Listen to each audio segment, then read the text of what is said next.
selain NASA, berarti udah banyak juga coba-coba ngeretas situs web yang lain, Mas.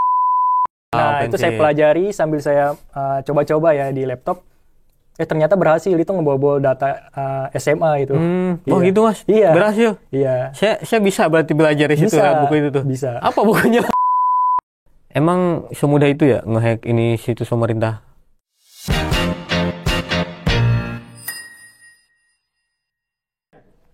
Halo Mas Alwi, Iya, gimana halo. kabarnya Mas? Alhamdulillah baik. Kita kedatangan seorang bug hunter yang kemarin saya baca beritanya sih sebenarnya. Mas Alwi ini masuk Hall of Fame NASA ya Mas ya? Iya.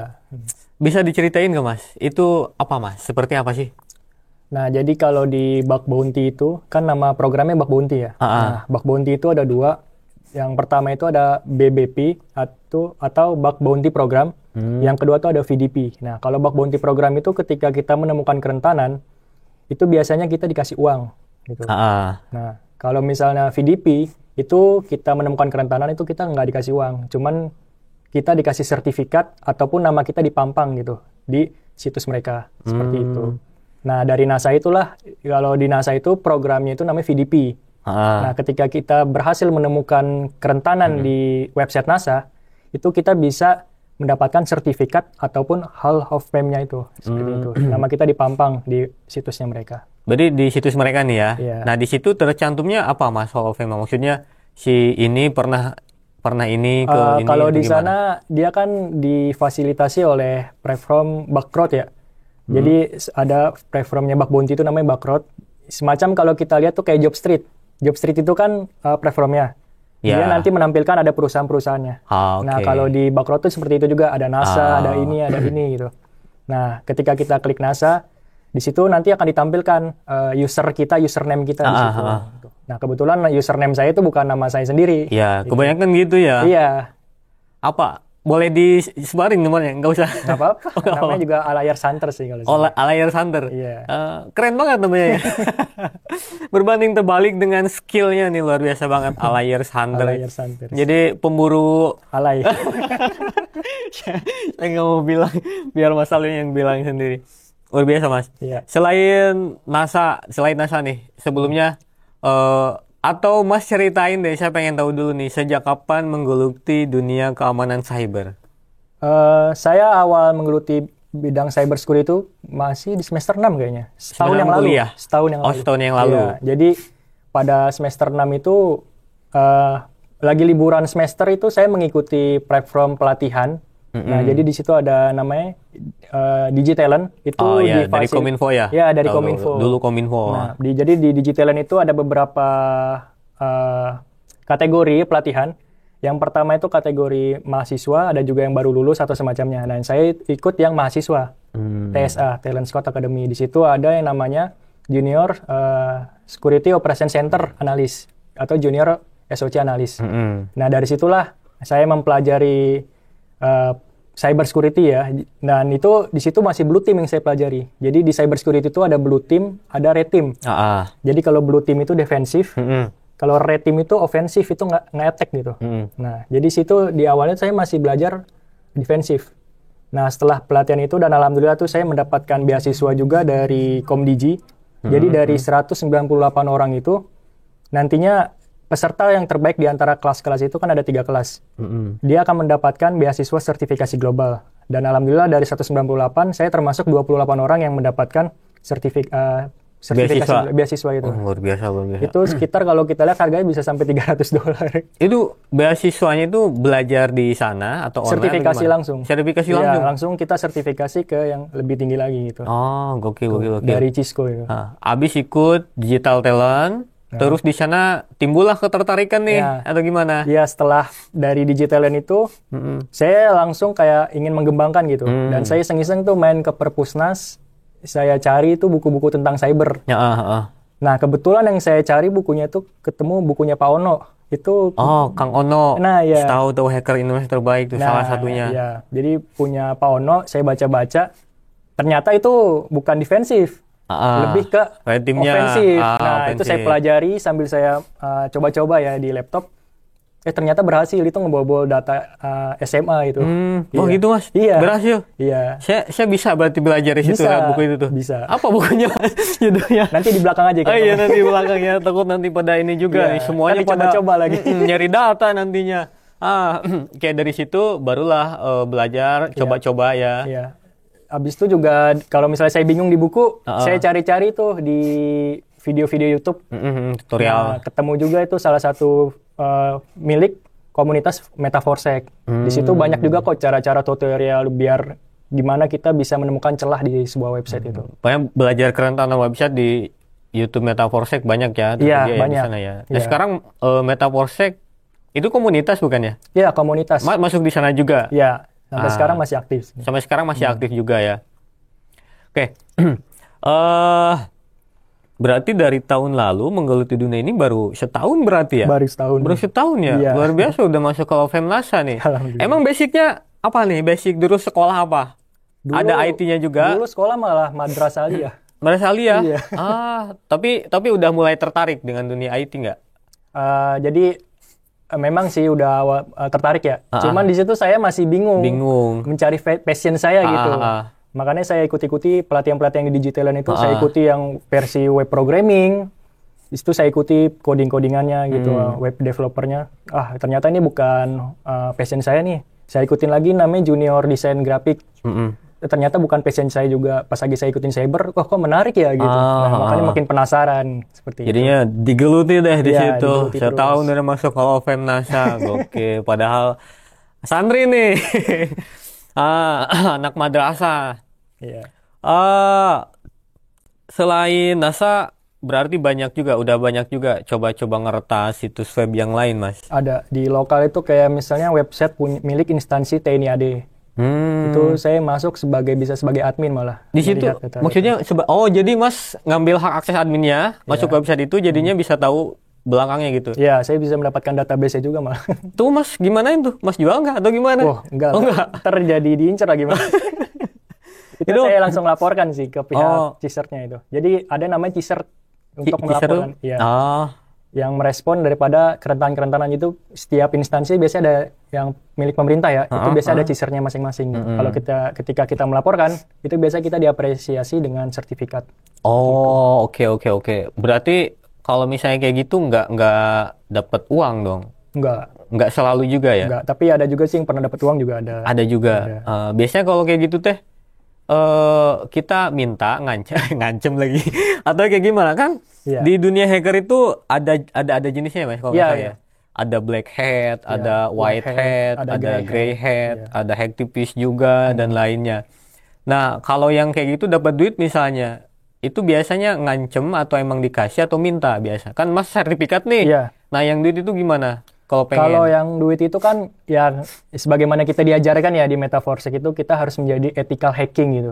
Hacker yang memiliki etika. Jadi kita ketika melaporkan itu ya kita harus punya sopan santun gitu. Mungkin kita tanya apakah jika saya melaporkan kerentanan ini akan diberi reward gitu. Nanti mereka nanya rewardnya mau apa Oke. gitu. Berarti kita nanya terus mereka ngasihnya apa gitu. Iya. Yang jelas kita udah baik nih nyari kerentanan tuh bukan buat kejahatan tapi ngasih tahu kelemahannya gitu ya. Mereka ngasih reward.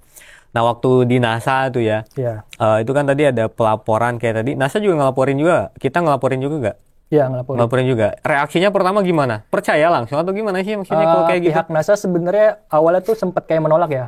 Emang bahayanya di mana gitu. Oh, I see. Nah, terus dia minta penjelasan. Lalu saya jelaskan bahayanya itu data-data yang di sini tuh bisa sensitif karena ini materi-materi tentang pembelajaran seperti itu. Di mana saya bisa menghapus, bisa memanipulasi data di directory tersebut seperti itu. Dan awalnya juga saya nggak sadar itu masuk Halfem NASA. Jadi 27 Januari itu saya melaporkan. Saya belum sadar tuh baru 10 hari yang lalu pas lagi berita itu di up. Itu saya baru sadar itu ternyata saya masuk Hall of Fame gitu. Oh, jadi nggak ada pemberitahuan sama sekali nih rasanya. Tiba-tiba langsung aja muncul ya. Pas lagi saya cek lah, ternyata nama saya ada di Hall of Fame gitu. Keren. Tapi yang itu ya, yang apa? Alliers. Iya, Alliers Hunters itu. Halo, lucu banget namanya, unik banget.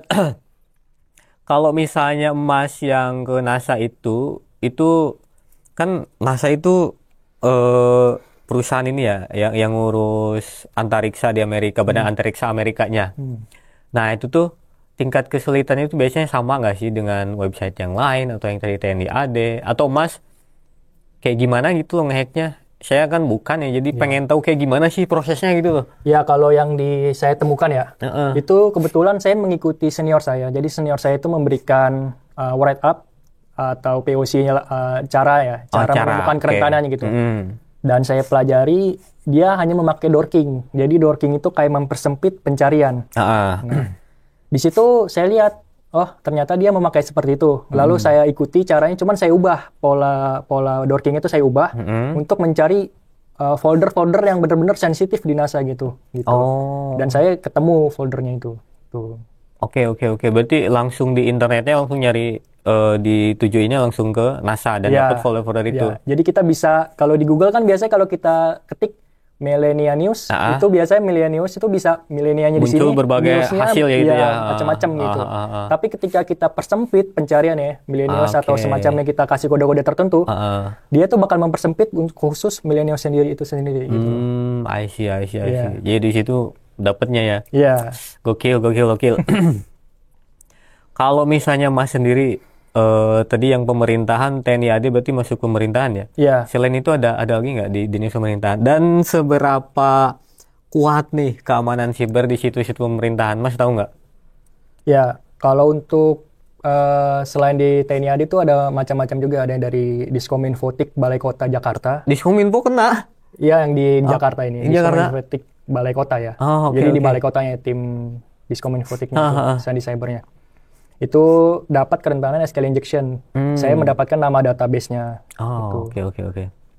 Lalu ada juga dari Jogja juga ada. Itu kerentanan XSS. Itu saya bisa memasukkan skrip-skrip berbahaya. Ketika ada orang yang mengakses, saya bisa mendapatkan cookie si pengaksesnya itu. Dan ada banyak lagi. Dan dari akademik juga ada. Dari kampus saya sendiri tuh saya coba juga. Dari kampus mana, Mas? Universitas Nusa Mandiri. Iya. Oke. Itu di mana? Di Kramat kalau yang saya. Kampusnya di Jakarta? Jakarta. Oke. Nah, dari tadi berbagai situs pemerintah, Mas pernah retas juga dan berhasil. Emang semudah itu ya ngehack ini situs pemerintah? Maksudnya kan kita tahu sendiri lah ya, di berita biaya dari segala macam yang pemerintah keluarkan untuk bikin digital atau digitalisasi itu. Kemarin koretak sih, Bu. Kemarin juga ya. Emang semudah itu, Mas? Ya, yang saya pernah dengar sendiri ya dari pihak CSIRT-nya itu. Jadi sempat ngobrol-ngobrol sama pihak CSIRT-nya di medsos. Mereka juga cerita gitu. Memang nggak semua programmer website pemerintah atau yang lainnya itu paham tentang keamanan website. Jadi kadang ada yang sudah melaporkan, kita sudah memberitahu kata si CSIRT-nya ini, tapi dari mereka tuh kayak bingung membenahinya gimana gitu. Kadang bodo amat juga gitu. Seperti itu. Jadi mungkin ada dari SDM-nya itu juga yang pertama. Yang kedua kadang juga dari keamanan datanya itu, keamanan websitenya ya. Itu juga kadang ada orang dalam juga seperti memasukkan web judul atau semacamnya. Benar. Itu dari curhatan salah satu CSIRT di provinsi tertentu yang cerita ke saya gitu. Tapi biasanya kalau instansi pemerintah gitu suka ada ini nggak ngerekrut profesional kayak Mas atau sama komunitas yang ini biar ngebantu gitu loh. Jadinya nggak kayak gitu lagi nantinya. Atau hanya konsultan atau jadi SDM-nya diambil jadi kerja di situ. Kalau ada nggak kayak gitu? Selama ini yang saya lihat belum ada ya. Cuman dari mereka itu kayak mengadakan kayak di undang-undang aja sebagai pembicara gitu ya. Itu yang pertama. Yang kedua biasanya dari pihak BSSN. Dia mengadakan namanya VVIP program. Jadi di mana para bug hunter itu dikumpulkan untuk mencari kerentanan di pemerintahan gitu. Situs pemerintahan semuanya. Yang diketahuan yang mana ininya laporkan, nanti dari pihak BSSN akan mengeluarkan sertifikat seperti itu. Oke. Biar nanti diperbaiki sama yang pihak BSSN-nya ya, yang ngelola IT-nya. Gokil. Setelah berhasil nih masuk ke OVM NASA, ada next target. Karena ini mungkin boleh ya kali diceritain ya, karena Mas kayaknya bug hunter juga masuknya white hat juga deh kayaknya. Kalau untuk nyari kebaikan juga. ada next mungkin gue pengen banget nih ngehack situs ini jadi pencapaian terbesar gue misalnya. Ada nggak Mas hal kayak gitu? Kalau untuk sekarang saya lagi ngincer yang bug bounty program gitu. Bug bounty program? Ya, jadi yang memang ada hasilnya kalau misalnya itu iya. ada uangnya lah. Ada fee-nya ya. Ada fee-nya. Itu biasanya sekarang saya lagi mencoba-coba untuk ikut yang di HackerOne. Jadi mencoba-coba untuk mencari kerentanan di TikTok atau semacamnya gitu. Karena senior saya itu kemarin sempat dapat juga itu di TikTok 200 juta dalam sebulan ini. Itu kok dari kerentanan TikTok itu. Nyari kerentanan, dapat kerentanannya. Iya. Terus sama TikToknya, kalau TikTok itu kasusnya dia kayak tadi ethical hackernya nanya dulu, dia mau nanyain mau dapetin apa atau langsung dikasih. Itu dia ada platformnya juga kayak NASA. Namanya HackerOne kalau yang itu. Jadi HackerOne itu kayak dia menyediakan beberapa perusahaan, nanti kita tinggal masuk ke situ, kita report. Tapi kalau itu dapat fee, kalau yang itu namanya bug bounty program. Rewardnya, oke. Google mungkin mau coba? Mungkin insya Allah nanti. Luar biasa emang. Mas bisa ini nggak? Apa ya, kalau misalnya ngehack dapat duit ATM itu apa? Carding apa ya? Phishing apa ya? Oh, carding phishing. Bisa itu. Maksudnya biar Mas dapat uang dari ATM orang lain. Oh, kalau untuk sekarang kayaknya keamanan udah meningkat. Udah meningkat ya? Kalau bisa maksudnya Mas ambil aja tuh website judul, bisa kali. Diambil duitnya tuh pada bangkrut aja semua sama ininya. Itu teman-teman sekarang lagi pada kadang ngehapus situs-situs judul atau phishing semacamnya gitu. Kemarin ada website phishing juga. Ada yang cerita ke saya itu nih ada web phishing nih gitu. Terus saya bilang, coba mana websitenya? Saya cari tuh, ini yang hosting siapa? Terus saya kontak hostingnya, tolong dihapus, ini website penipuan, itu dihapus langsung. Iya tuh ngerasain banget, sumpah. Orang-orang juga kenapa ya banyak banget yang main judul. Asli. Aku jadi penasaran Mas, gue jadi penasaran, pengen tahu jenis-jenis serangan itu apa aja sih yang di dunia digital itu. Mungkin biar edukasi juga ya buat yang menonton ya. Kalau dalam serangan yang saya jelaskan dalam website ya, itu ada namanya kategori injection, yang dimana dia menyuntikkan kan. Jadi di injection itu nanti ada beberapa macam. Ada namanya SQL injection. SQL injection ini dimana kita bisa memasukkan pilot-pilot di dalam suatu parameter atau form. Ketika dia rentan dan tidak ada pembatasan karakter tertentu, itu kita bisa mendapatkan database daripada si websitenya itu. Yang pertama. Yang kedua di injection itu ada namanya XSS, cross site scripting. Nah, di kerentanan ini ketika kita memasukkan script berbahaya di suatu inputan, nah misalkan ada namanya storage itu yang paling bahaya.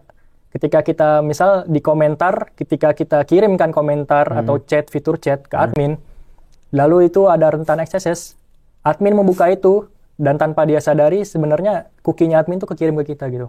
Nah, ketika cookie itu udah kekirim, tidak ada pengamanan dalam sesi login, itu kita bisa masuk sebagai jadi admin. Oke, bentar. Sebelum lanjut saya mau nanya dulu tadi tentang cookie. Itu kayak penyimpanan saat kita menjelajah atau? Cookie itu semacam kayak kayak ID, kalau kita bilang kayak ID kita login gitu, session ID-nya kita. Session ID login. Berarti kan itu biasanya di website itu kan suka ada website ini macam-macam biasanya. Cookie dan lain accept all ini. Nah, kalau kita kayak gitu itu mudah ini nggak nantinya atau nggak apa-apa maksudnya kalau di oke? Nggak apa-apa kalau itu. Itu buat apa di website itu? Itu cuma sebatas kayak kayak merekam dari jejak kita aja kalau yang cookie-nya itu. Jadi nanti saat kita ke sana tuh tahu gitu ya, ini pernah kesini gitu. Iya, itu. Berarti it's okay ya? Nggak apa-apa. Kalau yang bahaya itu kan pencurian cookie-nya ini kayak session ID-nya itu yang bahaya sebenarnya. Berarti bisa dicuri juga cookie ini? Bisa, kalau misalnya dia rentan terhadap XSS itu. Kekirim langsung ada namanya websitenya itu juga ada. Jadi ketika kita masukkan payloadnya itu, langsung kekirim ke kita itu. Oke. Ya. Selain itu apa lagi jenis-jenisnya tadi? Ada namanya kategori BAC. Itu Broken Access Control. Nah, di Broken Access Control ini biasanya anak-anak bug hunting itu yang memain kebanyakan IDOR. IDOR itu kerentanannya itu misalnya kayak gini. Ada yang namanya setingkat ya. Jadi kayak Mas, kita sesama user nih Mas. Nah, Mas user ID-nya misalnya 51. Saya 52. Saya masuk. Saya pengen ngubah nama saya nih. Nah, saya memakai sebuah aplikasi namanya Burp Suite. Saya ubah itu ID-nya itu, saya ubah, misalnya saya ubah nama saya dari saya ubah jadi misalnya Hackett gitu, Hackett by Alwi gitu. Nah, terus ID-nya saya ganti 52. Atau ID Mas gitu. Ya, saya ganti ID-nya Mas. Pas lagi saya manipulasi, yang keubah bukan data saya, data Mas yang keubah. Gitu. Oke. Ini juga ya. Iya. Kalau orang yang nyalahgunain ya, bisa black hat kenanya wah bener-bener. Itu admin tuh kalau misalnya tingkat atas juga ada, bukan admin misalnya kalau Mas kan admin, saya bukan. Harusnya Mas yang bisa mengundang orang kan. Iya. Karena dia ada kerentanan IDOR atau semacamnya.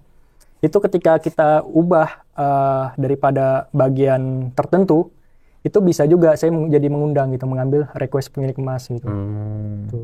Oke. Kalau misalnya kayak apa tuh ransomware, malware itu masuknya virus berarti atau apa Mas? Serangan juga? Ya, itu semacam kayak virus-virus malware gitu. Malware, virus, ransomware. Kalau ransomware itu kan kayak dia sebuah malware yang dimana dia itu ditanamkan. Tapi bedanya kalau ransom itu kan kayak nanam tapi minta bayaran gitu. Makanya dinamakan ransom. Oke. Itu dibuat tuh sama hacker kayak gitu. Tapi yang memang dia tuh pengen ini ya bertindak jahat ya, black hat tadi. Dia udah mengenkripsi data gitu. Oke. Mas bisa? Wah, kalau saya belum sampai sana sih. Belum sampai sana. Tapi janganlah Mas, kalau bisa juga jangan ini ya Mas ya, untuk edukasi aja atau untuk kompetensi sendiri aja. Ini mungkin Mas tahu nih, kita sebagai orang awam, saya lah sebagai orang awam kasih tahu gimana tipsnya agar saya tuh aman berselancar. Kayak tadi aja contohnya. Kalau kita terima cookies, ya oke itu aman. Tapi kalau misalnya ada tiba-tiba situsnya ke-hack, si cookies diambil kan, data saya, cookies saya juga kena. Bisa ini juga kan, ngaruh ke semua akun saya misalnya, ngaruh ke sana juga. Nah, apa yang harus saya lakuin Mas agar tetap tenang di dunia saya? Untuk orang awam deh. Kalau untuk orang awam itu sendiri sebenarnya nggak harus belajar dalam-dalam ya, kayak bug hunter atau yang lain. Dia hanya perlu belajar tentang kayak defensif diri sendiri, gitu. Jadi bagaimana dia bisa mengamankan data dia gitu dari berbagai hal-hal yang jahat itu. Kayak kemarin tuh sempat ada tren-tren sebar-sebar KTP atau apa gitu. Itu kan sebenarnya tren-tren yang bahaya lah menurut saya. Iya benar. Iya, itu bisa disalahgunakan. Terus yang kedua itu kalau bisa ada link-link tertentu atau iklan-iklan tertentu, biasanya kayak orang tua kita tuh yang nggak ngerti. Ini tiba-tiba klik, giliran udah kena, ini kenapa kok HP-nya begini ya? Gitu. Iya, asli banget itu share tiba-tiba ke grup keluarga kan. Nah itu, makanya jangan sampai ngeklik link-link sembarangan atau semacamnya. Dan aplikasi seperti aplikasi undangan APK yang kemarin, itu kalau misalnya ada yang ngirim APK, PDF atau semacamnya dari nomor orang tidak dikenal, itu jangan asal klik atau semacamnya gitu. Atau mau diinstal sekalipun jangan. Kalau memang mau mencoba, itu biasanya ada sebuah website yang dimana kita bisa melihat filenya ini berbahaya apa enggak gitu. Opsinya apa Mas? Biar saya tahu nih. Namanya Virus Total. Virus Total namanya. Jadi ketika kita download, kita upload itu ke Virus Total, nanti Virus Total tuh bakal ngecek bahwasanya ini nanti dikasih tahu ini bahwasanya mengandung malware atau phishing atau semacamnya seperti itu. Jadi aman juga ya, kita tahu juga ya. Selanjutnya untuk orang awam ya, jangan gunakan paspor tuh tanggal lahir aja gitu. Oh gitu? Iya. Waduh, ada lagi saya. Nama pacar, tanggal lahir, aduh. Kalau kata dosen saya tuh biasanya kalau bisa paspornya alay lah. Oh iya. Alay itu kayak misalnya kasih dolar ke gitu atau apa. Kombinasi karakter ya. Karakter huruf dan angka gitu. Huruf angka. Iya.